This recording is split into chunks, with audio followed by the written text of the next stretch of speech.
This really rather magnificent slate clock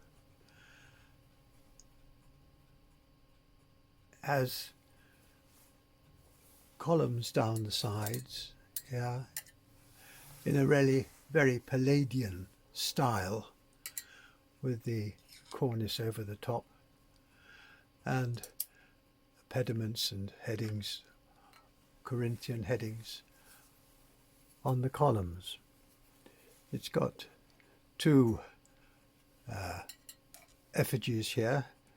This one's holding a scroll, something rather like Socrates, with as it were, diplomacy and learning, and this one is holding an axe and a shield here, which is a bit like Thor, the god of war.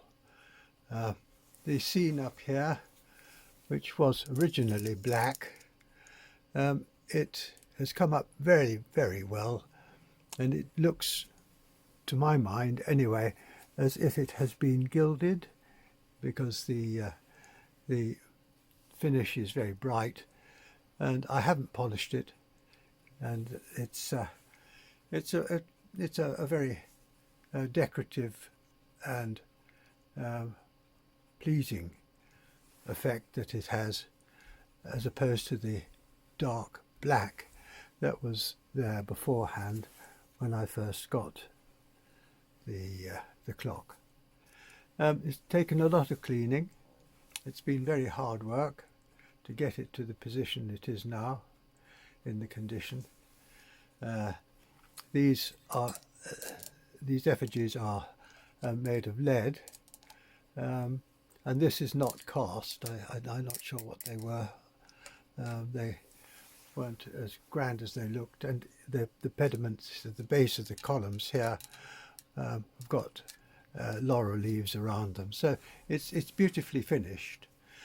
Sadly, the top here, the dome had a floral or leaf arrangement which was badly broken, I think, as a result of polishing by the maids over the years, and the duster caught in the quite delicate and sharp edges of the crown that was here.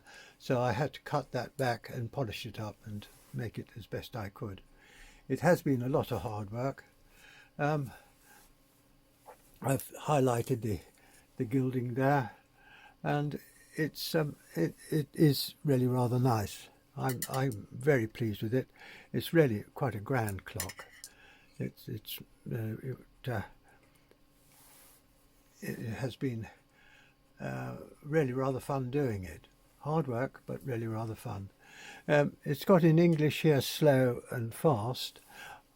That's the brochette pin here, which has a key which will fit into there, which twists this shaft, which either raises the pendulum or lowers the pendulum, depending on whether you want it to go faster or slower.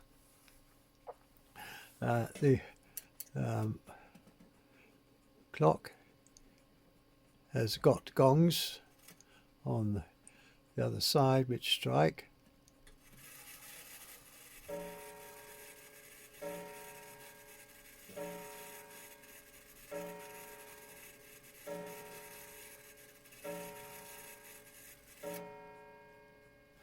It's very attractive. It's quite a nice tone.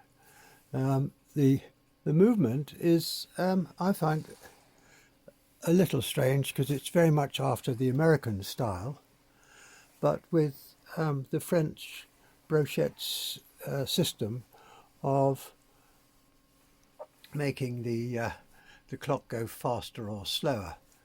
You can see just here, that's where the brochette system works, with the pin going through to the face of the clock, and as you twist that, this little spring here is raised to make it go faster, or lengthened to make it go slower. You can see that, as opposed to having the usual barrel drums here, it's got two exposed springs, which actually has the advantage in as much that they're not constrained within a barrel to limit the amount of power that they'll give over the course of time.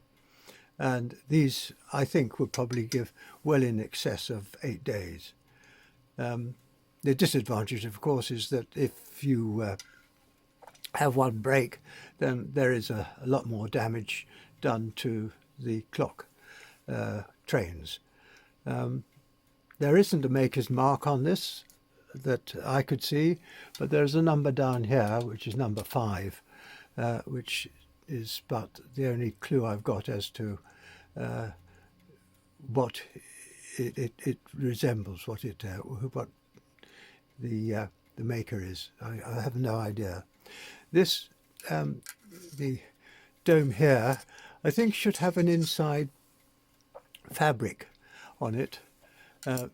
That's why I say that is because the screws here are not like the French ones where they screw into the back of the clock movement.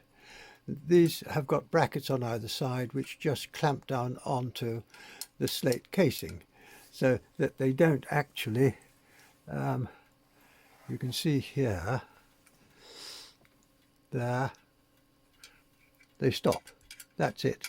Usually they run through on a bracket and they hold the slate, the clock case in place on the face of the clock. This isn't the case in this instance, because the clock case is held by two screws on either side of the clock, and they are again on clips which fix it in place. You can see the clip here, I think, just in there. That's the clip. It starts at the top and goes down, and there's no indication of any door going onto this which would open and close. And as it is a brochette style of adapting the adjusting the pendulum, there should be no need to go into this area here, because you lift it and raise it and drop it from the front with the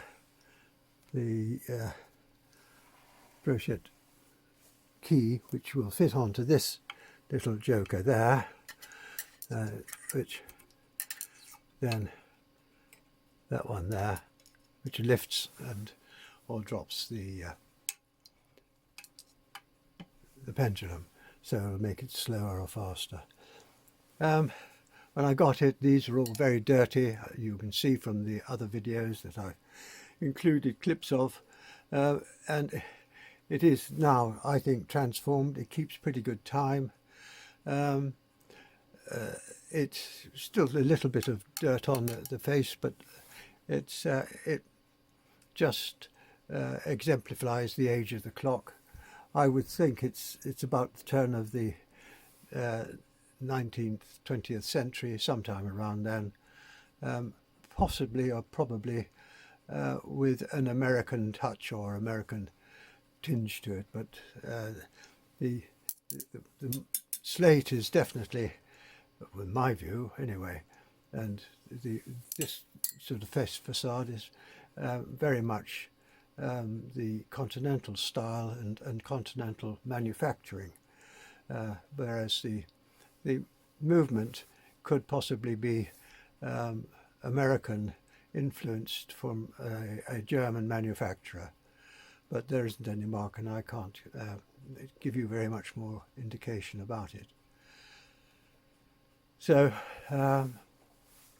that's the clock. I hope to have videos, small clips of videos showing the work that I've done on it, and also some stills which will help to fill in the work that has been done on the clock.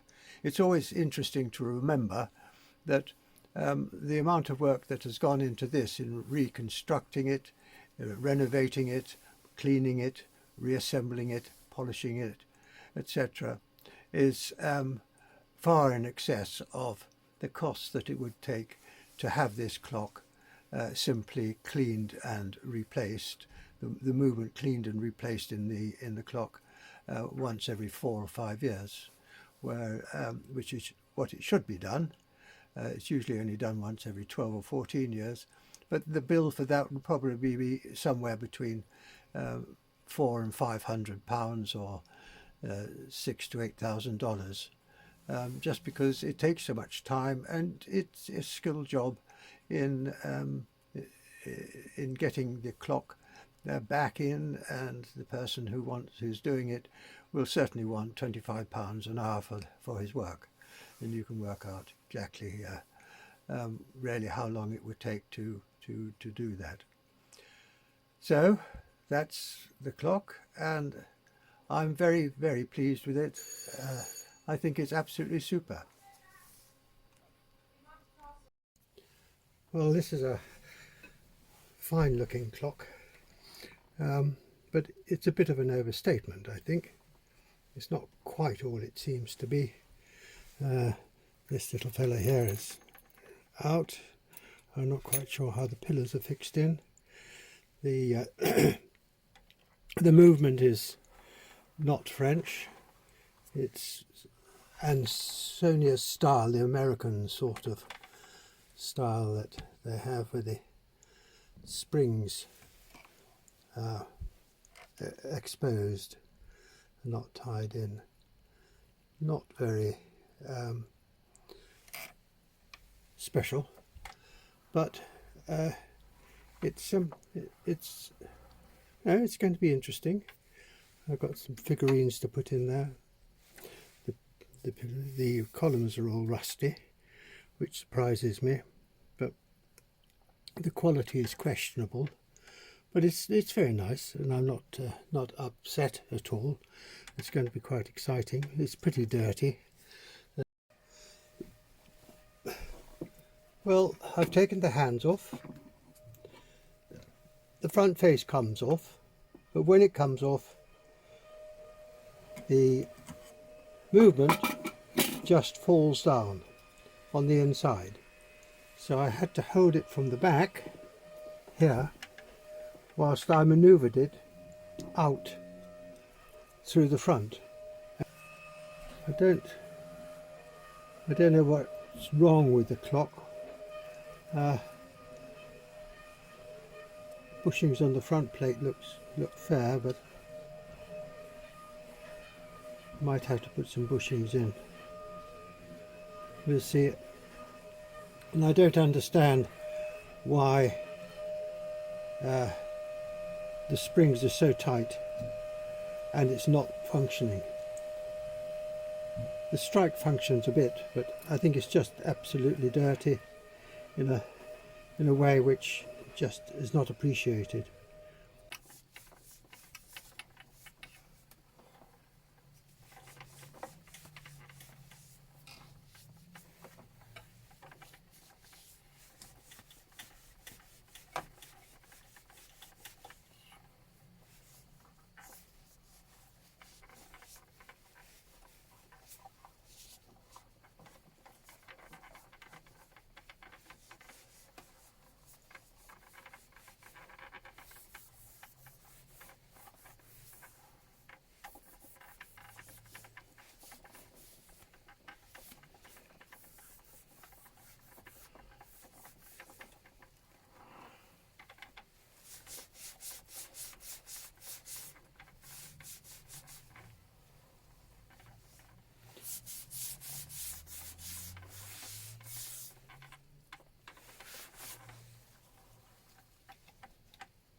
Well, that's a bit better, but it's still not good enough. If you look at the top,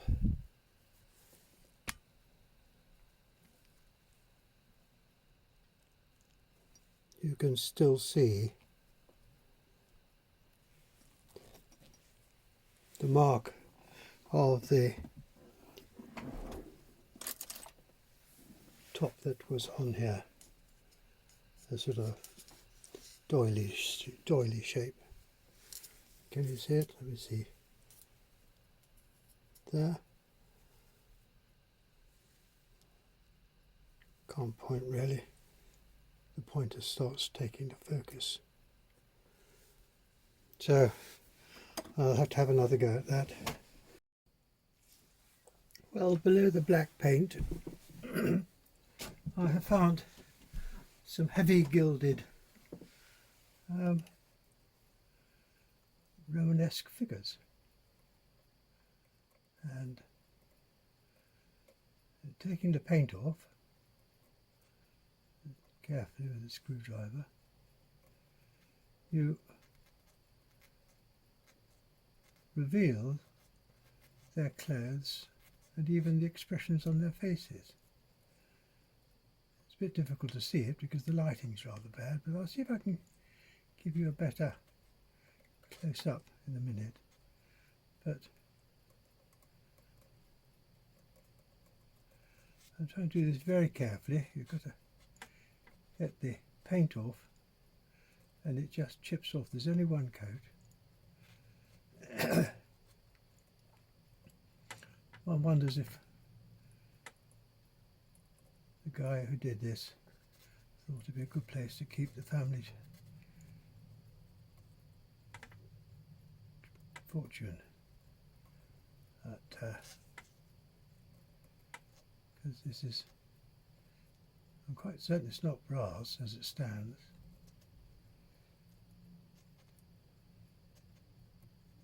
I think it's just very heavily gilded.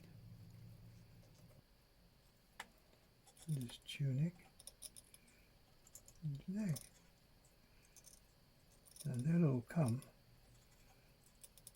together much more clearly when you've cleaned out all the bits. But I'd like to leave the black, just somebody else can look at it, and there, look.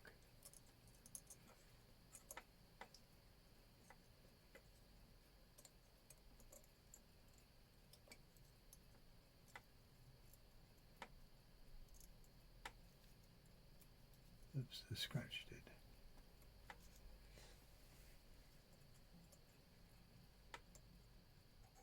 See that the paint's flaking off there, and it's not just staying to his leg.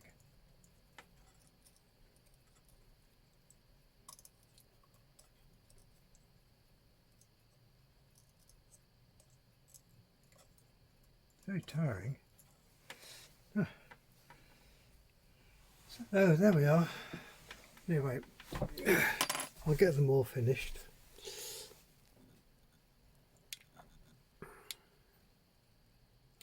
It'll look quite inspiring. I'm very happy with that. Quite a find.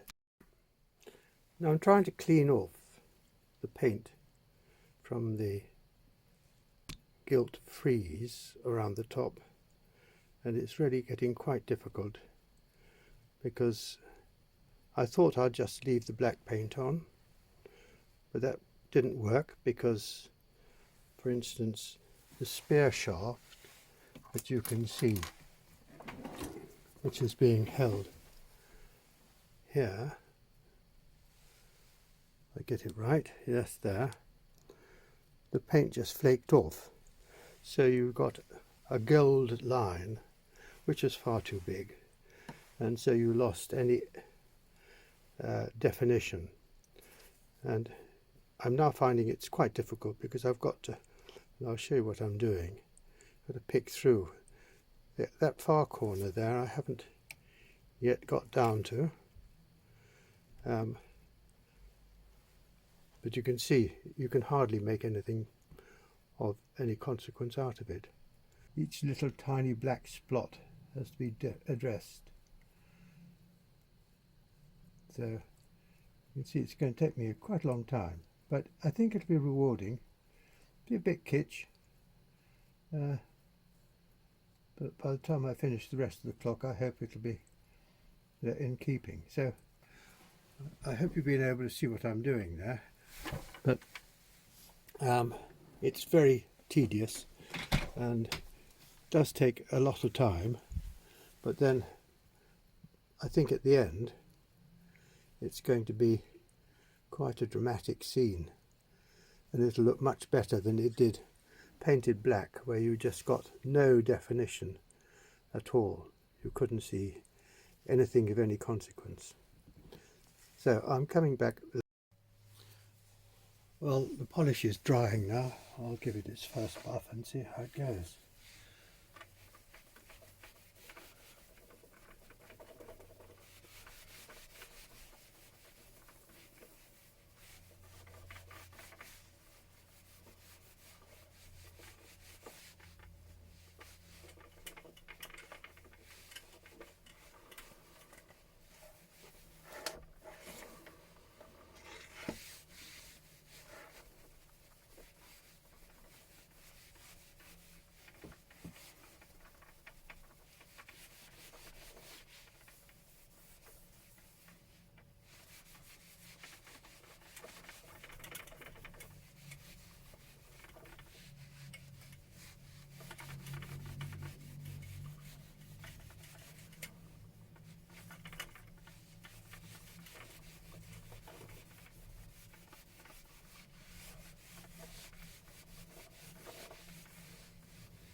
Right, now I'm going to try and polish up the second coat.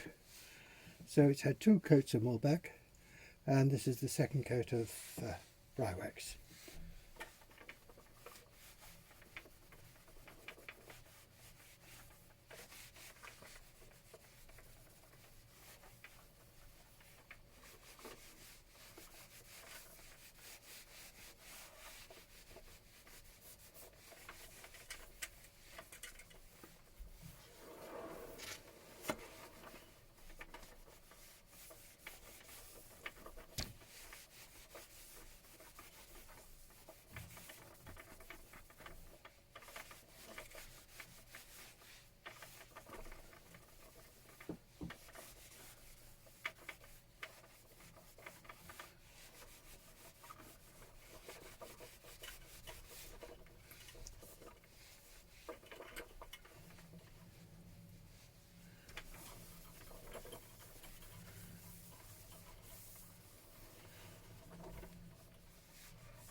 Well,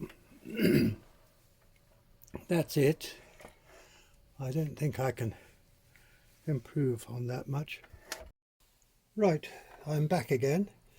We finished the tops, as I said, but what I've done now is that these columns are pretty grotty in themselves, but I thought I'd leave them as they are without painting them black and just wax them. I've waxed these 2 and they look quite good. So it will give a sort of used look to them, which commiserate with the age. And I'm not going to do anything apart from what I've done. I cleaned them with a stiff brush to get them free of dust. They're made of lead, so they're nothing special, and they're more of an impression of what they are than a work of art. But they'll be fun sitting in there. I'll give them a coat of wax, and I think that they will then, you can see the dust at the back of that one. It was all covered in dust. That will solve that and make them quite good. As I was saying, the finial on the top is in a pretty bad state. That is like that, and it used to have quite a lot of decorative skirting going around here, but that's all been broken off, and I suppose that was with in the day when they had maids and things, when they polished and cleaned it up. And you can see that if I put that on there,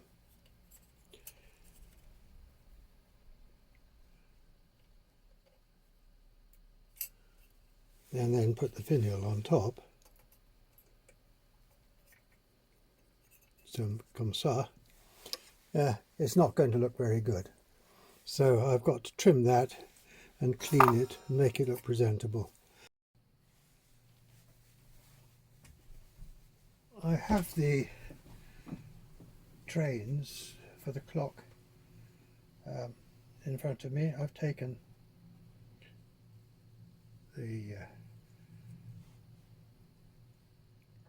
pendulum rod out and the mechanism there that goes with it. I have let the springs down, and I put the retainer clasps on the springs. There's no make on this. I don't know what it is. It's just simply, the only mark it's got is the number 5, which is there.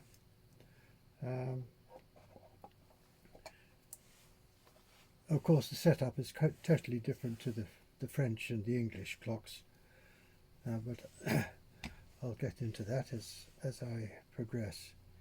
So I'm going to take the plates off now, clean it up, and then we'll see how it all goes, and I'll come back to you in due course when it's all sorted out. Well, I've reached the next stage now. I've dismantled the movements. They were very, very greasy. It's very heavy grease. There's no apparent oil there at all. It's just grease, and it was probably quite thin when he went in first, but now it's appalling. Some of the wheels just simply wouldn't turn properly, and the springs have been unwound. So the next thing I will do is to clean all these up, and this is a perfect example of the grease that's there. See, it's solidified. Look, that, it's terrible. It's going to, it all sort of goos up. I'm not going to put it in the ultrasound. I'll just scrub it all down with wire wool and so I've progressed. I've taken the springs out, so that's the strike spring.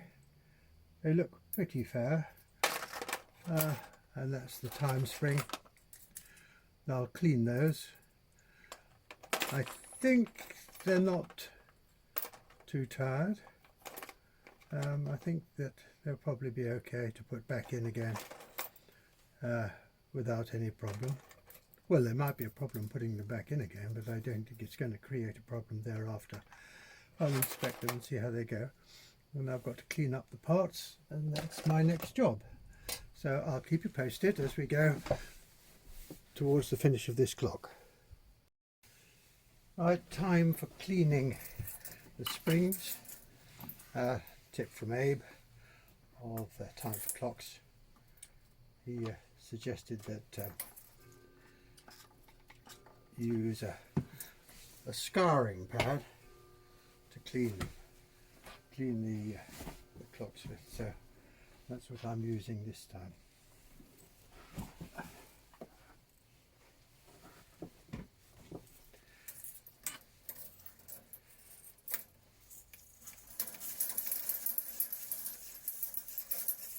To clean off the old grease.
Now here's the strike spring in the wheel. I'll put that in there. Just got to make sure that when we turn it, it's going to go the right way. So the hook on the arbor has to obviously engage into the eye in the center of the spring, and once that's done, you then put it into here and wind away again as previously. I'll get that set up and then I'll link it up in a minute. Right, now I've sorted that out, and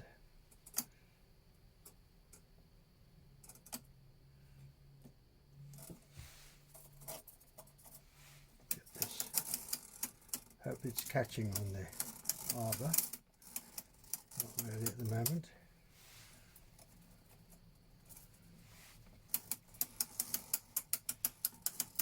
It's caught, I think. Good. It's very confusing because these springs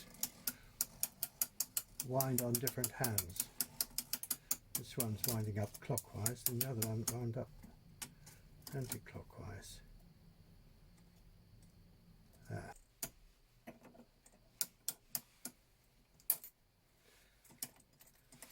There we are, that's done.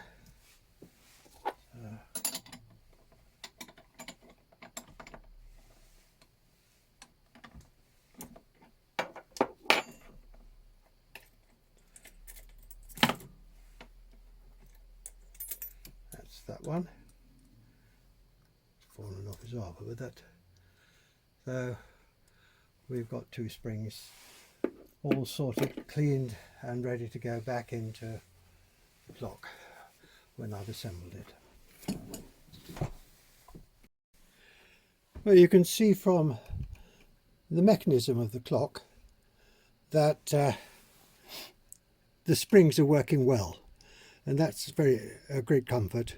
They've almost exhausted themselves, but I wound them fully, and although the strike is not working properly, it does work from time to time. In other words, the mechanism is good, the spring is running freely. It's been running now for quite a long time.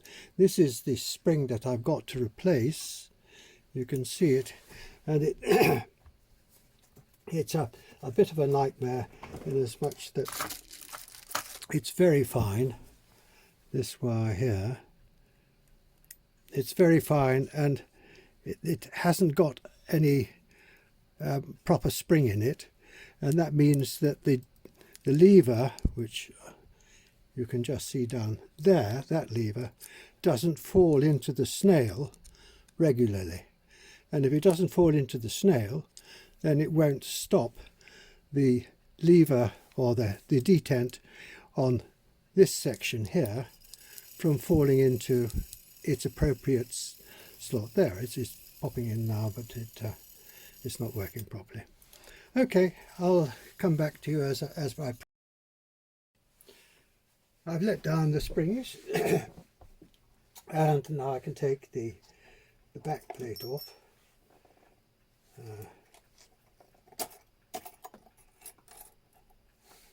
So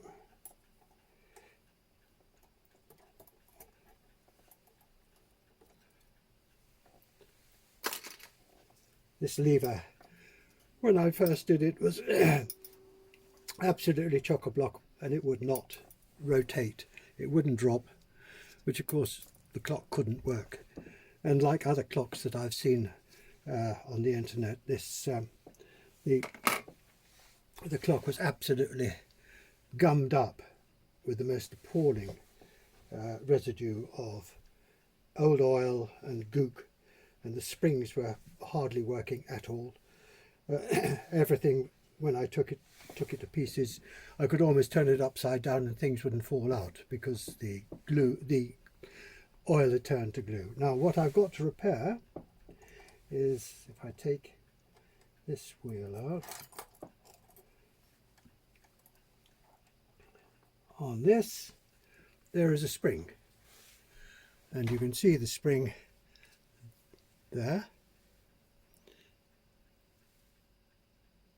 there and there. It's absolutely knackered and it's not working properly. I've got to repair that, make a new one.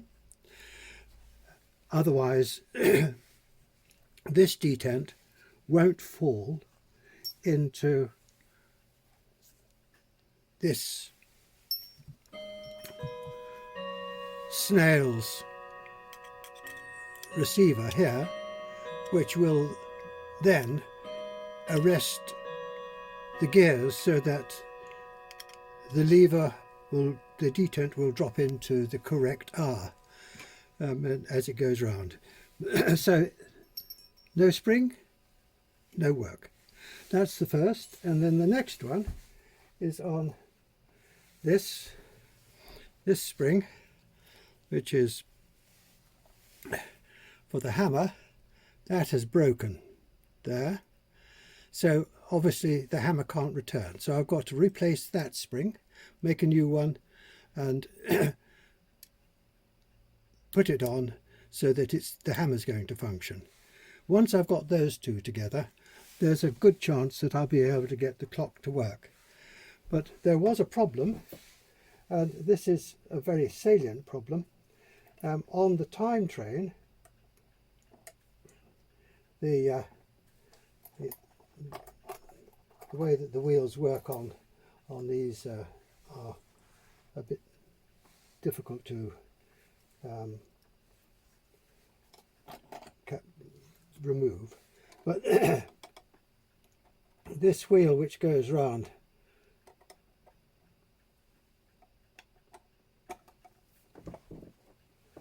on this wheel, which goes round on this, the R, it had a bent tooth, and I've marked it there. So it worked perfectly well until that tooth came round and engaged here, and then it would jam. So what I did next was to feed the wire through as I did before and trap the end in the jaws of the whatever it's called, and I wound extra turns on, and I put on about 12 turns, and that meant that I could then slip it onto the shaft here without any problem at all. And if I then turned this, I fed them onto the other side of the hammer, which meant instead of twisting the wire around the hammer, which often breaks it, it has secured it there. So now all I've got to do is to decide how many turns I want left on this to be able to give the hammer enough belt to be able to return, and then hook it on. So I think that's the way to do it, and it looks very neat, and it's got quite a lot of zoom, so that'll return the hammer when it's